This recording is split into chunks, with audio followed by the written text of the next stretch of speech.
Halo kalian semuanya, senang bisa bertemu lagi di video kali ini.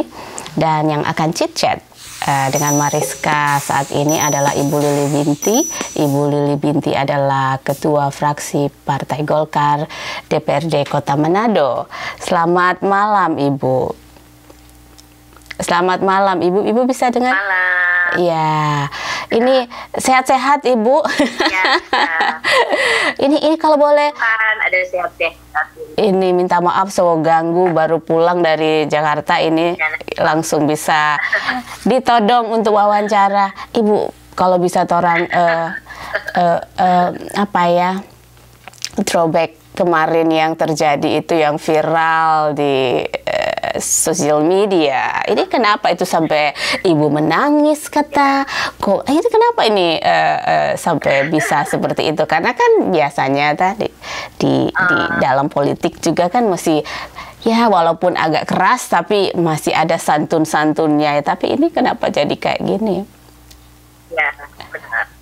Nah, jadi pertama-tama waktu itu kan kita mau adakan musda DPD 2 pemilihan ketua DPD 2 khususnya Kota Manado. Nah, jadi pada waktu itu kan ada 7 kecamatan atau ada 5 PK pengurus kecamatan yang katanya sudah di PLT. Makanya pada waktu pembukaan mereka menanyakan kepada pimpinan sidang ketua pelaksana kalau mereka bisa mendapatkan jawaban yang sebenarnya. Kalau memang mereka sudah di PLT, mana surat mereka yang di PLT itu? Oh, jadi tapi kan katanya ada, nunggu setelah pembukaan. Jadi di situ ribut.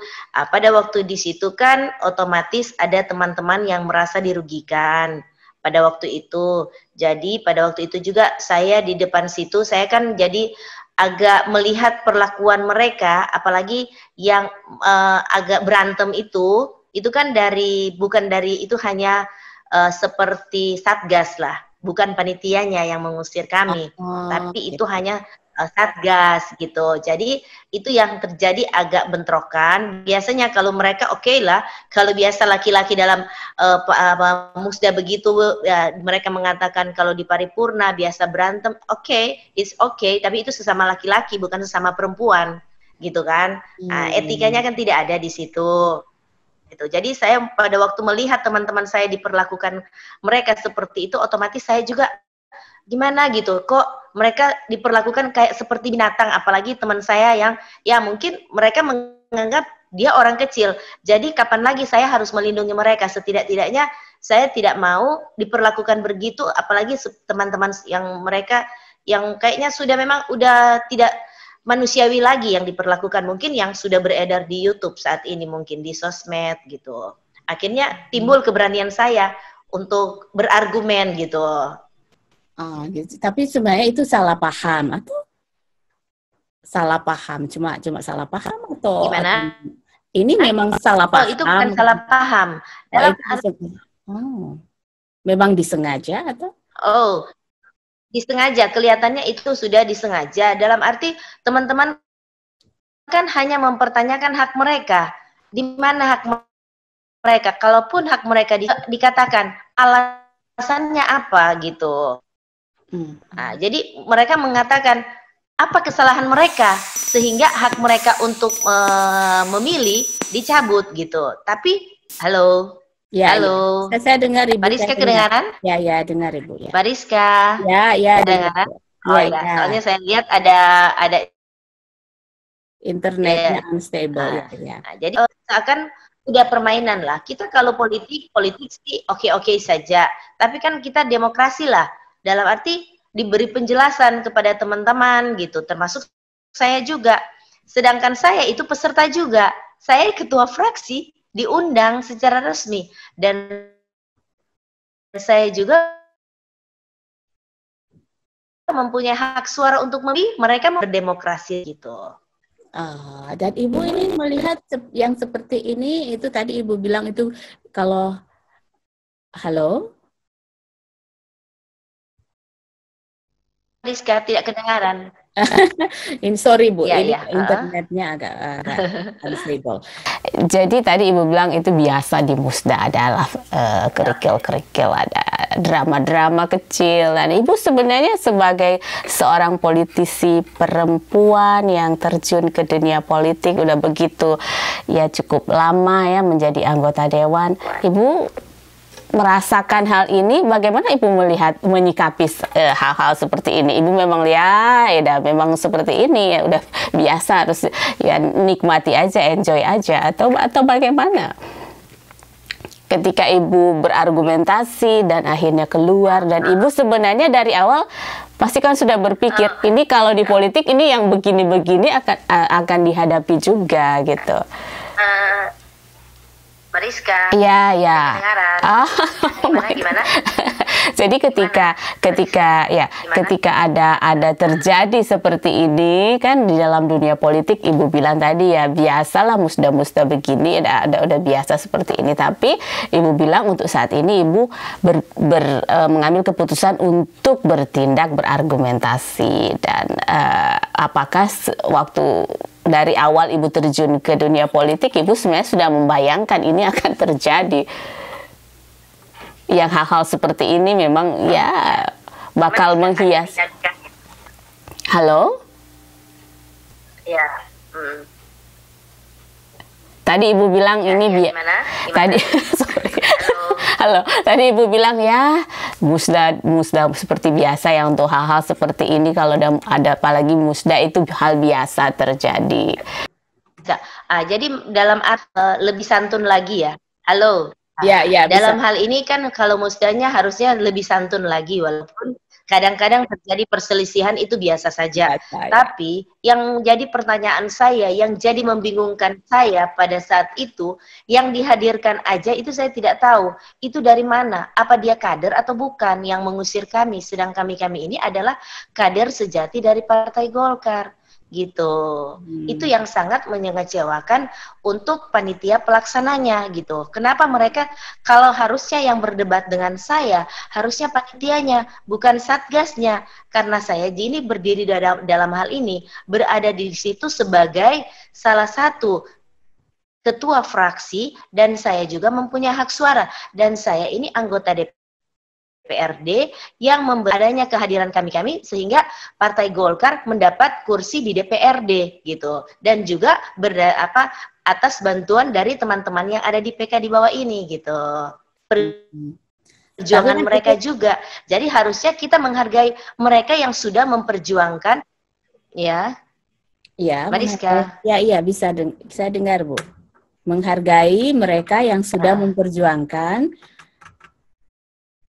Tadi Ibu bilang menghargai mereka-mereka yang sudah memperjuangkan. Oke, sudah ada komunikasi kah dengan panitia? Halo. Apakah saat kan udah selesai ya, udah selesai musdanya? Apakah sudah ada komunikasi untuk ya duduk bersama menyelesaikan ini dengan baik? Belum ada. Dan kami juga kan di partai ada Mahkamah Partai. Jadi kami meminta keadilan melalui Mahkamah Partai yang ada di DPP, Dewan Perwakilan DPP Partai Golkar yang ada di Jakarta.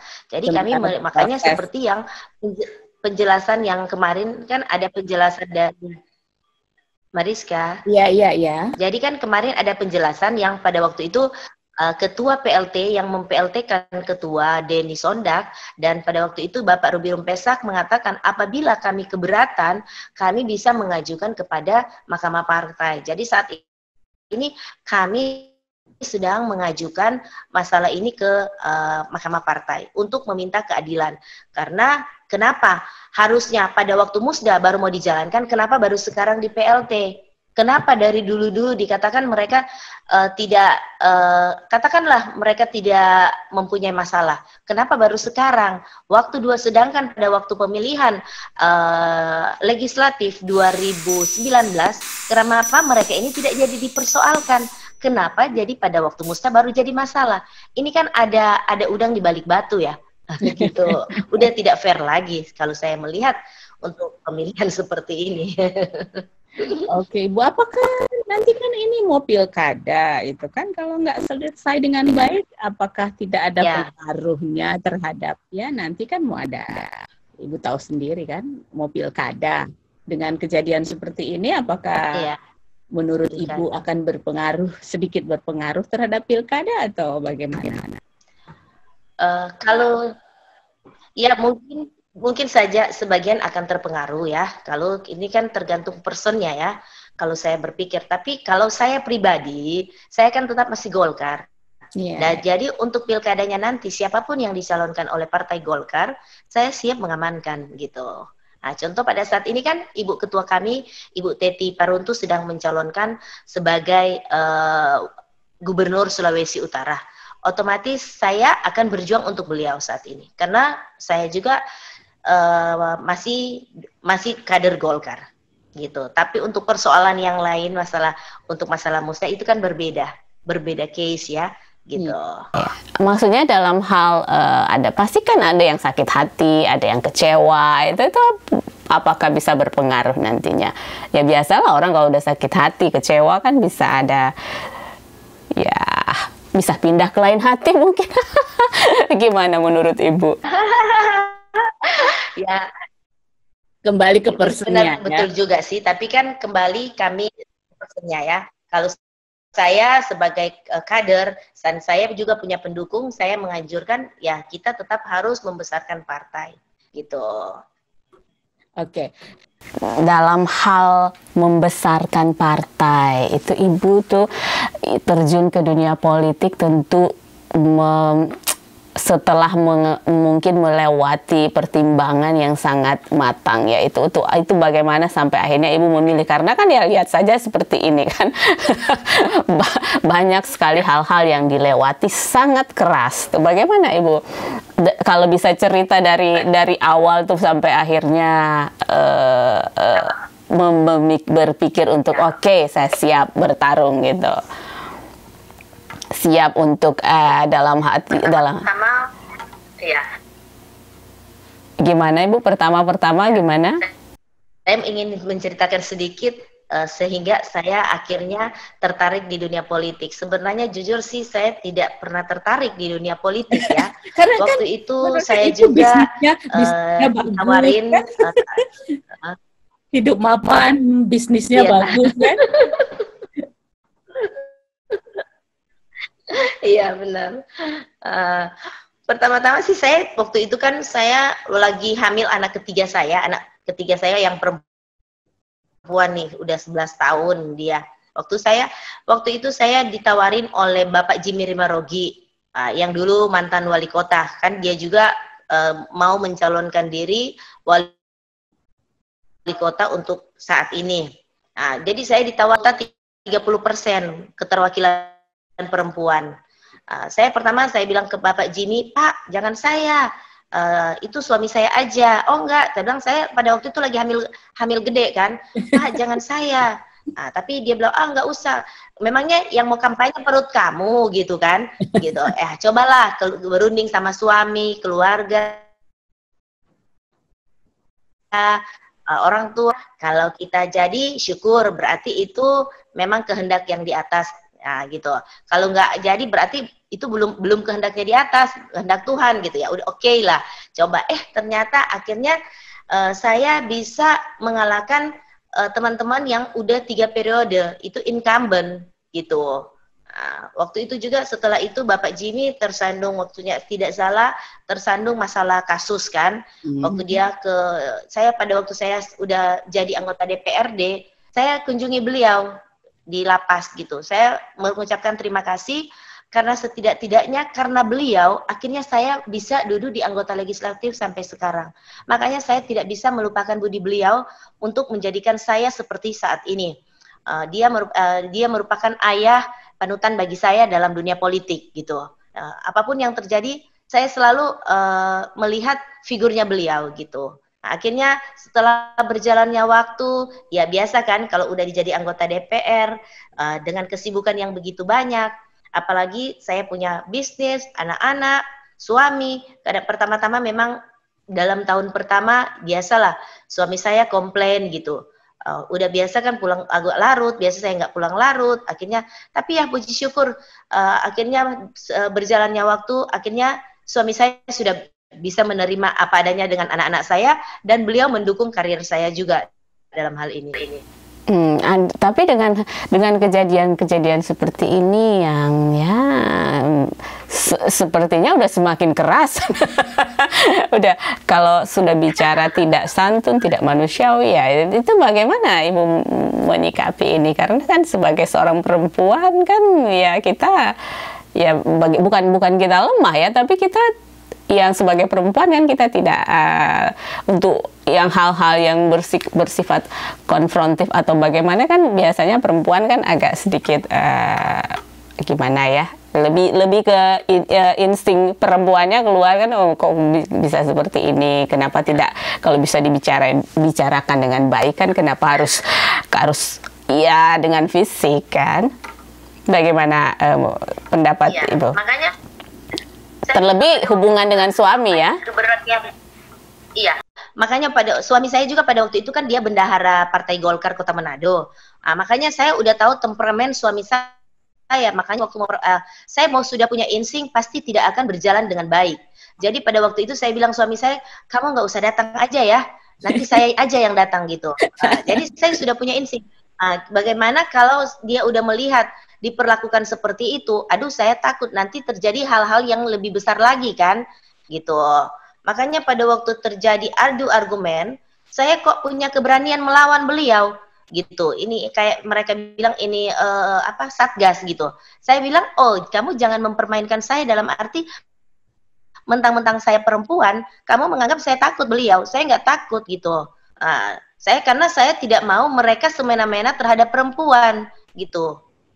Menganggap kita ini perempuan diremehkan gitu. Jadi saya nggak mau seperti itu. Itu kejadian Ibu menangis itu kenapa? Kalau boleh sampai menangis saking emosinya. Saking emosi terus ada gini kan, ada teman saya yang lagi hamil kan, yang itu ada yang hamil kan, karena beliau cinta Partai Golkar, makanya dia hadir di situ. Makanya dia mengatakan, aduh saya, karena dia mengatakan kepada panitia, ada satu laki-laki yang di samping beliau kan, karena panitia ini dia juga anggota DPRD, dekat juga dengan saya, mempunyai hubungan emosional yang baik dengan saya. Makanya dia mengatakan kalau dia minta tolong supaya tidak terjadi lagi bentrokan yang lebih besar, dia minta tolong kita keluar. Makanya teman saya nangis gitu. Waktu dia bagi saya hamil saat ini, karena kecintaan saya ke partai, sampai saya hadir di tempat ini. Jadi dia memohon keadilan dalam arti kalau mereka mem-PLT-kan, mereka hak mereka dicabut, alasannya apa? Tolong dijelaskan. Jangan hanya menggunakan kayak Satgas itu kan mereka orang luar, mereka mengatakan bahwa mereka itu preman gitu. Bukan orang dari Partai Golkar yang ada di situ. Harusnya walaupun dia Satgas, setidak-tidaknya dia itu kader Partai Golkar. Dia itu kayak Satgas tapi kayaknya mereka mengatakan bahwa dia itu preman gitu. Saya udah bikin laporan juga ke polisi mengenai kekerasan yang dia lakukan karena teman saya yang diangkut itu kan ada benturan di dada. Jadi di visum ada bentrokan. Terus juga saya pada waktu dia membalikan mejanya kena ke paha saya. Jadi paha saya ada memer begitu. Jadi saya udah melaporkan, udah visum dan laporkan ke kepolisian gitu. Oh my goodness. sampai segitunya ya Ibu, tapi ya iya, apa dengan Ibu akhirnya toh juga dengan bijaksana. Mungkin karena ini ya penting kehadiran wanita perempuan ya di dalam berpolitik. Setidaknya kalau enggak ada perempuan mungkin nggak kebayang kejadian seperti ini bisa membesar dan ya tidak seperti, tapi justru karena dengan ada perempuan yang ya bisa dibilang pendekatannya lebih lembut lah ya, ada sisi kelembutan perempuan, ada untungnya juga. Kebayang nggak kalau nggak ada perempuan di situ, kacau balau pasti. Ya, dari sisi perempuannya kita hadir sebagai pemberi hadirnya perempuan dalam politik itu sebagai memberi warna ya, sedikit ada kelembutan di dalam di dalam perpolitikan, sorry.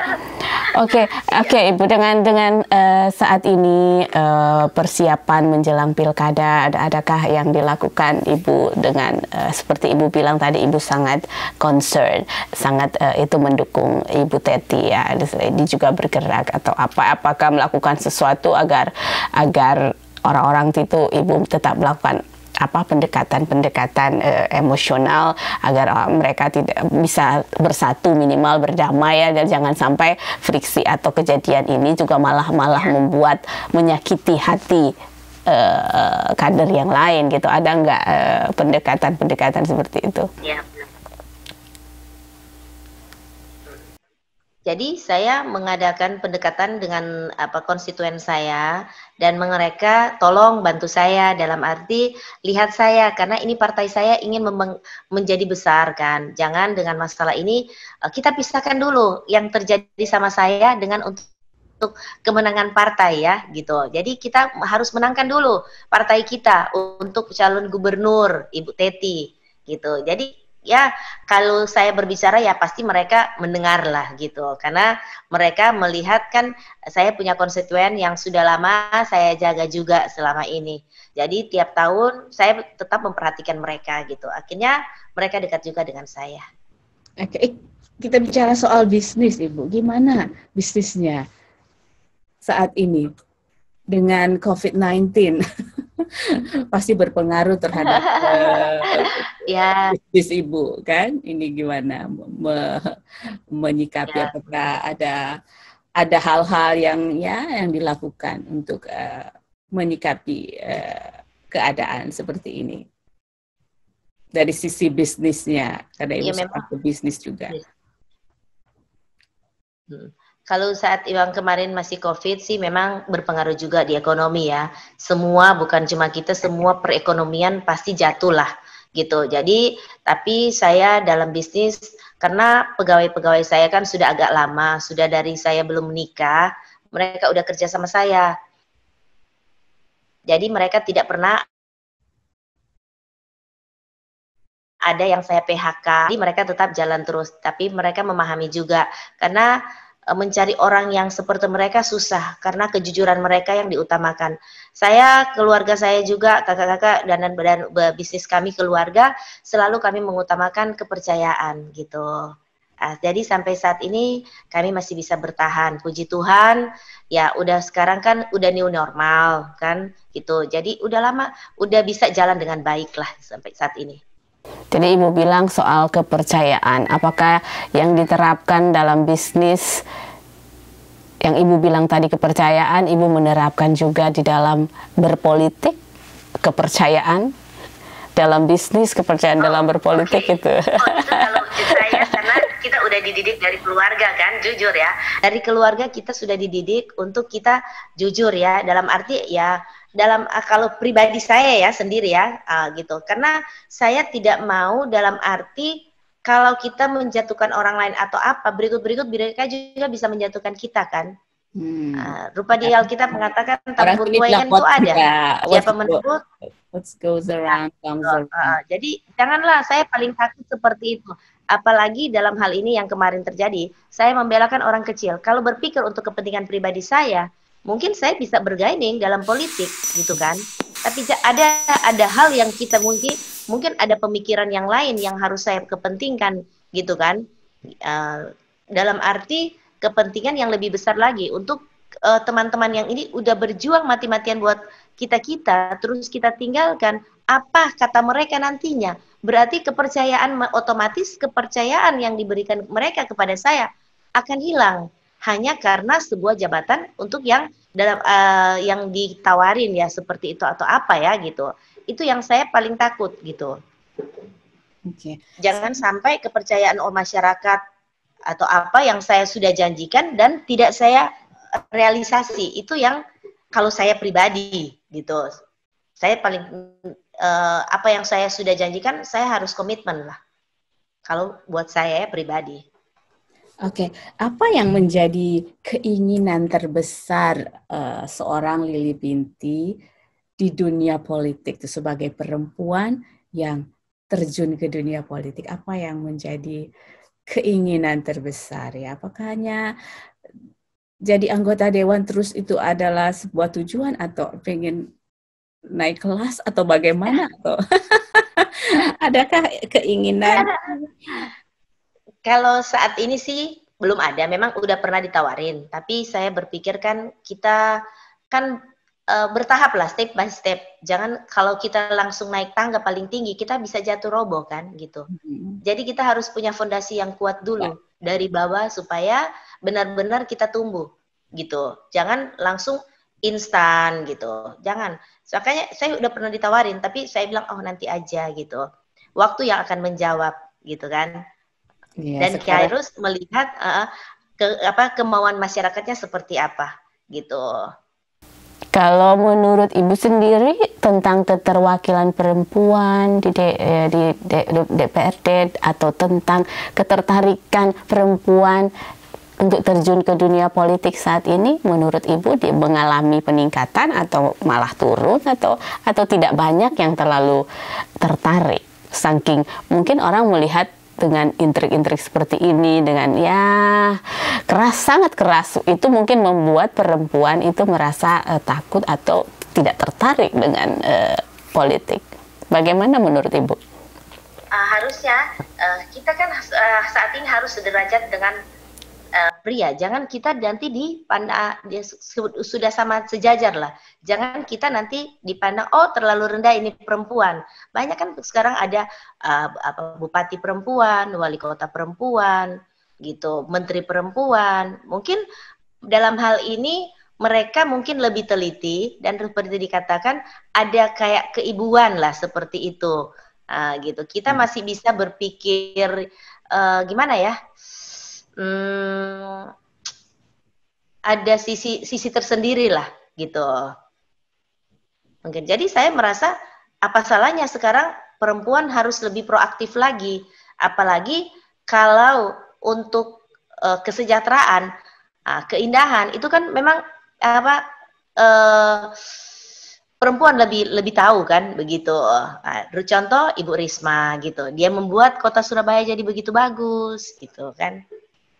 Kenapa kita tidak mencontohi gitu seperti Ibu Risma? Oke, ada saat ini kan mereka perempuan-perempuan yang yang tadi saya bilang agak sedikit mungkin takut untuk terjun ke dunia politik. Itu menurut Ibu apa yang membuat mereka agak ragu untuk terjun? Apakah masalah finansial juga itu sangat kental, memang harus punya finansial yang kuat baru bisa atau bagaimana? Apakah itu berkaitan sangat erat? Atau ya memang finansial perlu juga, tapi tergantung daerah yang masing-masing ya. Kalau di Kota Manado kan kita udah tahu ya gitu. Mungkin daerah lain kalau memang dia berbuat rasanya dalam hal ini kan masyarakat sudah pinter ya, dia sudah tahu bisa melihat yang benar-benar ingin membangun kota untuk membela kepentingan, harusnya masyarakat harus menilai sendiri. Kalau masyarakat hanya menilai berdasarkan keuangan finansial, bisa-bisa yang jadi pikirnya dia kan udah kasih kontribusi. Bisa saja mereka berkata, oh kita kata kasarnya, saya udah bayar mereka, jadi apa lagi yang saya mesti mengikuti keinginan mereka. Tapi saya rasa masyarakat saat ini sudah tidak berpikir lagi seperti itu. Ya katanya soalnya kalau kemarin kan bilang oh ini katanya kalau itu anggota dewan tuh nggak peka begini-begini, cuma kalau nanti perlu baru cari masyarakatnya, ketika nggak perlu dadah gitu. Jadi itu bagaimana pendapat Ibu? Apakah memang seperti itu? Ya pendapat masyarakat kecil, oh ya gitu, yang anggota dewan itu yang politisi cuma kalau lagi perlu baru datang, kalau enggak perlu mah enggak kesini, enggak batunjung muka, orang Manado bilang. Tergantung personnya saja ya. Kalau masih dalam seperti itu ya. Nah, karena kembali lagi kita di DPRD kan dikasih tiap 3 bulan ada reses, kita turun lapangan ke masyarakat dan mempertanyakan aspirasi masyarakat yang masuk.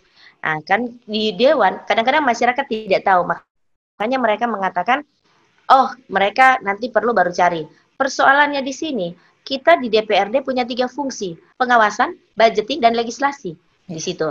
Jadi yang eksekutornya kan eksekutif. Jadi yang membuat peraturan DPRD bersama-sama dengan eksekutif. Tapi untuk jadi dalam arti reses ini yang kita maksudkan tadi, kita turun lapangan, menyerap aspirasi masyarakat, dan setelah itu kita paripurnakan dan disampaikan kepada wali kota atau bupati agar hasil reses ini dia bisa diakomodir. Kadang-kadang masyarakat kecewa, mereka menuntut, oh kenapa aspirasi kita untuk seperti ini tidak direalisasi? Karena mereka tidak paham, mereka pikir ini kan kita yang harus bikin kan? Jadi harusnya kan ada sinergi ya pemerintah dengan legislatif dengan eksekutif. Jadi mungkin pandangan orang ketika udah disampaikan aspirasinya itu dewan yang memutuskan, padahal sebenarnya itu eksekutif yang harus yang menentukan adalah eksekutif. Ya, merealisasikan itu adalah eksekutif. Ya, anggota dewan juga menampung aspirasi gitu ya. Mungkin masyarakat berpikir karena ketidaktahuan masyarakat pikir oh ya itu dari dewan yang harus melakukan itu. Oke. Ini tentang sekarang kita masuk ke pertanyaan tentang ada banyak kader Partai Golkar yang pindah ke lain hati, pindah ke partai lain. Pendapat Ibu seperti apa? Apakah juga karena ya faktor sakit hati atau kecewa atau apa itu bisa membuat orang atau seperti ya saya juga terkesan dengan ibu bisa dibilang juga pasti kecewa dan sakit hati, tapi ibu tetap berada di jalurnya ya, tidak berpikir oke. Bagaimana menurut ibu? Itu biasa di politik atau biasa apa? Lah. Biasa itu dalam arti ya memang kalau di Indonesia ataupun seperti itu yang terjadi. Kita udah melihat kacamata yang memang sudah seperti itulah yang terjadi di Manado dan terutama di kota Manado.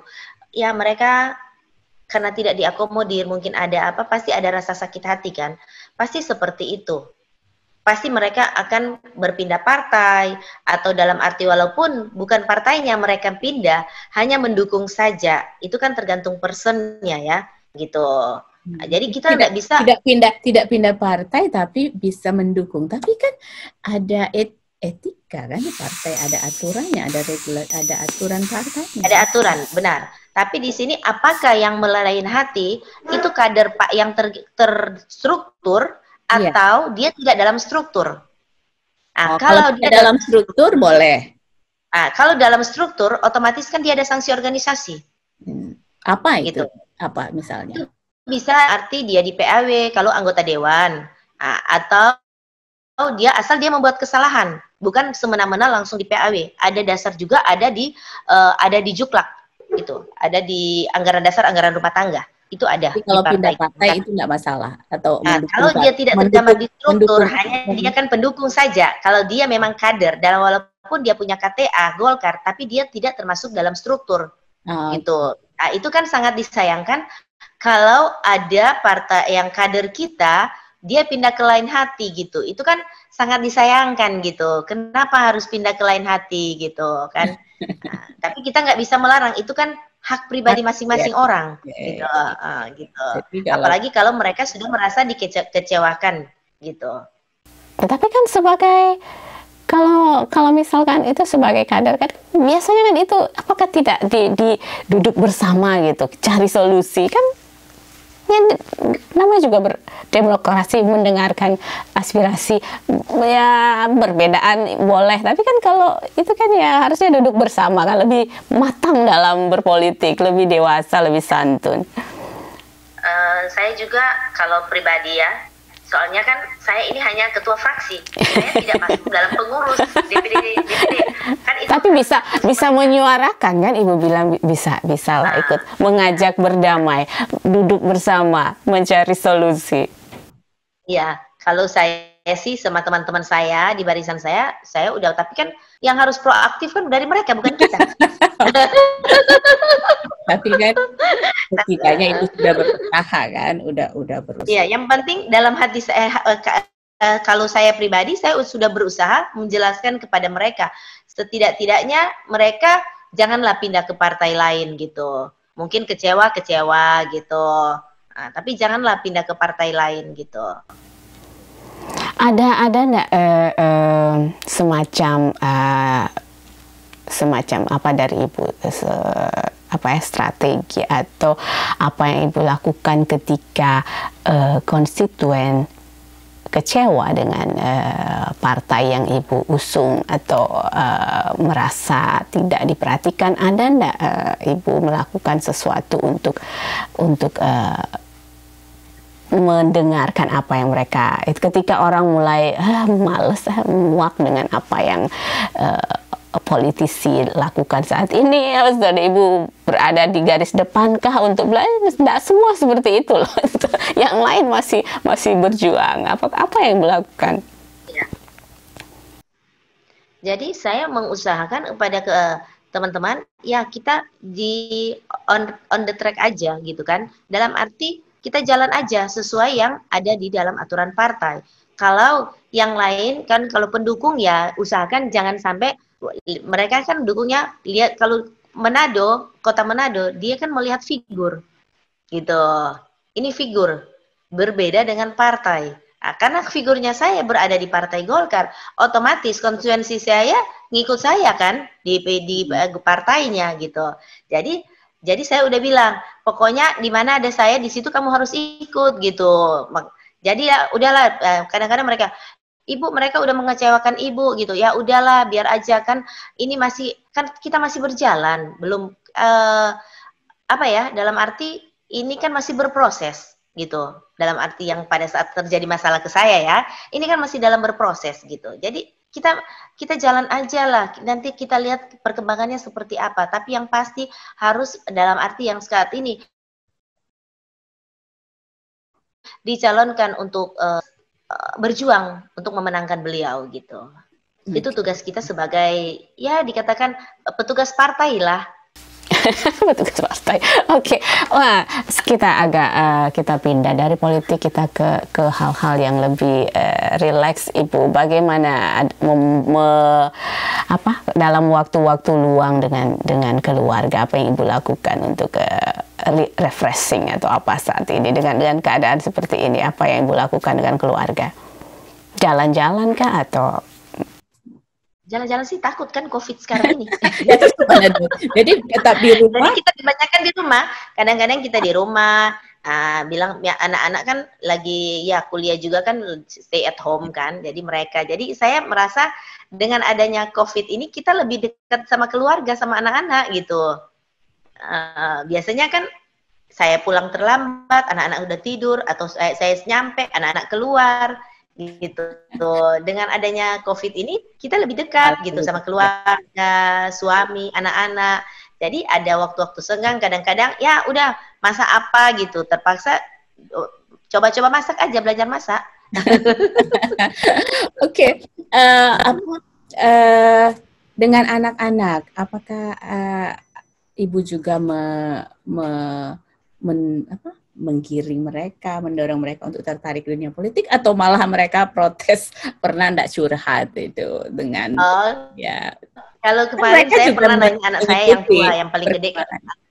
Iya.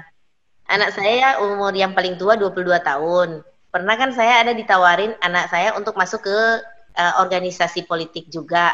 Nah, tapi terus waktu kemarin setelah dia melihat, biasa waktu ada kejadian ini saya sampai pulang-pulang pagi jam 3, jam 4. Yang anak yang paling gede ini nungguin saya. Terus waktu ada kejadian dia ngomong saya sampai nangis. Dia bilang, "Mama, sudah Jo, nggak usah," katanya, "lagi di politik. Saya nggak suka Mama lihat seperti ini." Saya nangis lihat, baru kali ini anak saya protes gitu. Biasanya dia nggak protes gitu. Mungkin dia lihat juga saya udah capek, pulang-pulang pagi gitu. Saya bikin nangis dengar dia. Mama, saya sebenarnya nggak suka. Makanya dia bilang, "Mama, saya nggak suka di politik. Mendingan," katanya, "dia bisnis saja." Dia bilang. Ibu sendiri ya tidak bisa memaksakan kehendak mereka ya, memeluaskan yang menjadi pilihan mereka. Oke, Ibu, menarik sekali chit chat kita hari ini. Tapi saya punya pertanyaan yang Ibu harus jawab cepat untuk mengakhiri chit chat ini. Nggak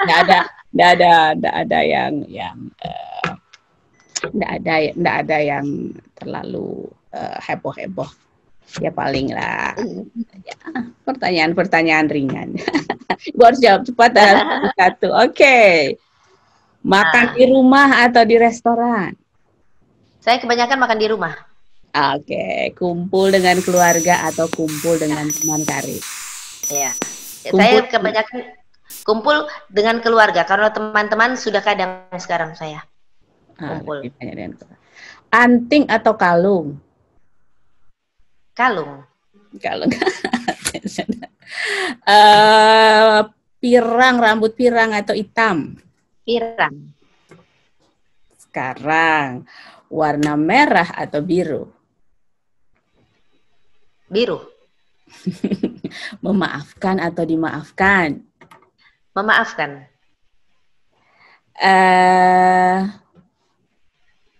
Andre Ango atau HJP?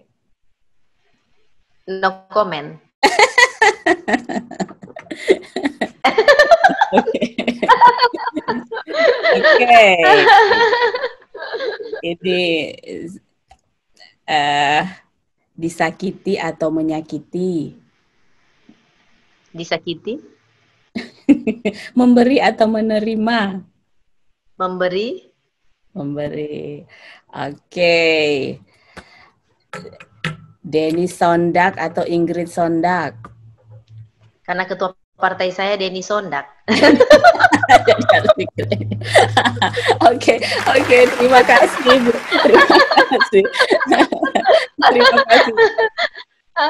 Terima kasih untuk cicitnya kali ini. Senang sekali kita bisa sharing bersama. Terima kasih juga untuk waktunya ya. Salam untuk suami, anak-anak dan semuanya ya. Semoga apa yang diinginkan, semoga apa yang diperjuangkan ya bisa itu. Mudah-mudahan yang dilaporkan itu juga bisa berjalan. Saya berharap semua rukun dan damai dan semua baik-baik saja ya. Oke, terima kasih. Makasih Mariska. Ya, sama-sama Ibu. Bye. Oke, kalian semuanya itu dia tadi Cicet Mariska dengan Ibu Lili Binti, dan seperti biasa di video kali ini ada tips dari Marty Lyons. Hi, welcome back with tips from Marty Lyons. We talked last about when you're trying to tap into someone's internal motivation to tie the tasks that have to get done, all the things that we want to get done, to tie those to what that person wants as well. So we want to think, in what ways can we tie these together so that person uses their internal motivation to get the stuff done that we want to get done, instead of somebody using external motivation, which could be either offer of reward or even a threat of punishment. When we talked about what does it look like tying tasks to the work that has to be done, here's a couple examples, real examples. I'll leave most of the details out for the anonymity of the people. In one case, not too many months ago, I was working on a project in a factory, trying to organize some stuff, and I was loaned in a person who had really just started with the company and found out they weren't going to be there much longer. And they had really put a lot of their personal goals into or effort into getting a job with the company, and then finding out that just due to the bad economy that we have right now, it wasn't going to last. So here I am with somebody who's really demoralized. He has no interest in doing very much at all. And it was really clear, just written all over his face and all over his actions. And I mentioned to my boss within a day or so, I said, hey, so-and-so, I'm really having a hard time getting anything out of that person. So his response was, oh, do you want me to go talk with him? Which, imagine, what kind of motivation is that going to be? So who'd like to be on the receiving end of that discussion? And I said, no. I said, let me work on that. So I went back, and I just, instead of talking about work, just started chatting a little about how you doing and how are things going, and acknowledged the unwelcome reality of the workplace where there's layoffs coming. But then I started talking, what does he want to do? What has he done in the past? not so much what his goals were and so forth, but what does he like to do.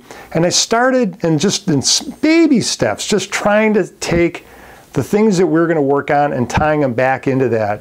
And one thing I did mention after several days of this, I said, you know, even though a lot of people are going to end up back out looking for a job again pretty soon and they don't want to be there, but even if they are, how would you rather want to be remembered going out? Going out on a high note, giving them your best effort, or sitting back looking deflated? Nobody's going to want to hire somebody back who's acting like that. And realizing everybody knows it's a bad situation. Unfortunately, you know, there's a downturn in the economy that none of us can control.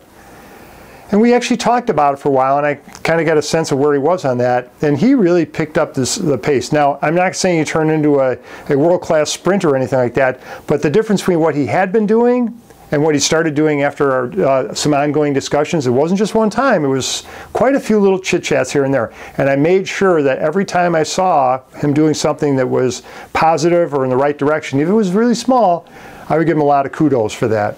And so we got way more work out of him, and I think he felt a lot better about the whole situation just because we sat down and talked for a little bit. And it might have taken another 20 minutes over several weeks' time just to roll that into the conversation. Another example I thought was really cool. I was working with a management group, and there's maybe 35 managers in the room, and I'm walking through this whole scenario about internal motivation versus external, how you get there. And so after an hour and a half, that's the end of the meeting, and I said, well, next time we meet, let's come back and talk about how it's going. And I said, any last minute talk before we break? And one of the managers, who's kind of an informal leader with the group, said, you know, I don't really care about any of this stuff. I come in to get my stuff done, and I don't really give a rip about any of this stuff. And I said, okay, you know, that's one way to tackle it. I'm not going to push back. So this is really interesting. So we were meeting every other month. So 2 months later, we're back in the room, and I said, hey, how's it going? This last time we talked about this, how are things going? And this person didn't just jump up, but pretty quickly said, you know, he said he just took over a new group a few weeks ago, and he was doing a handoff with the previous manager. The previous manager said, well, the team lead with this group does not like working overtime. You're going to get 40 hours a week. That's all you're going to get. He'll help you put together an overtime plan and things like that, but he will not work overtime. So this manager said, okay, fair enough. So he's maybe a week and a half into this job with this new team. It's a Thursday. He's trying to figure out how are they, you know, sit down and talk with the team lead about putting together an overtime plan for the weekend. And he mentioned the team lead, yeah, you have to put together an OT plan. I got to get this stuff and that's done. And the team lead said, oh, I'll do it. And the manager looked at him and said, like, you're going to do it? And he said, oh, yeah, no problem. I'll do it. Yeah, I'll take care of it. So the manager comes in on Monday. Not only did this team lead get all this stuff done, he blew through a bunch of other stuff too. And I asked the manager, I said, wow, were you surprised? He said, yeah, it was just a shock that this guy did this. He's like, he lit up. And I said, what changed? What was different? And he said, you know, I did start trying to get to know the guy a little bit, thinking, well, we talked about the value of that and tapping into their motivation. So we did actually start trying to get to know the guy a little bit. And apparently that was just enough. So the previous manager, you can pretty much guess, never bothered trying to get to know his team lead or any of the team members for that matter, because nobody cared about doing anything above and beyond the minimum. So there's a couple examples. Again, you're not going to light the world on fire. When you look at the distribution curve of where people are, you're going to have the early adapters, the people that run out and do stuff all the time. And in the middle, you're going to have the WAS people. Those are like this. Wait and see. They want to see how this is going to go. And then over on the far right, you have the CAVE people, CAVE, Citizens Against Virtually Everything. And no matter what, it's foolish to try and spend time trying to get them to move. Focus on the people in the middle. That's the bulk of the population. When you begin to develop relationships with them by having conversations and building trust, I think you'd be very pleasantly surprised on your outcome. There's your tip for the day. Don't forget to subscribe if you haven't already done so. And you go out and have a great day and do some good work. See you soon.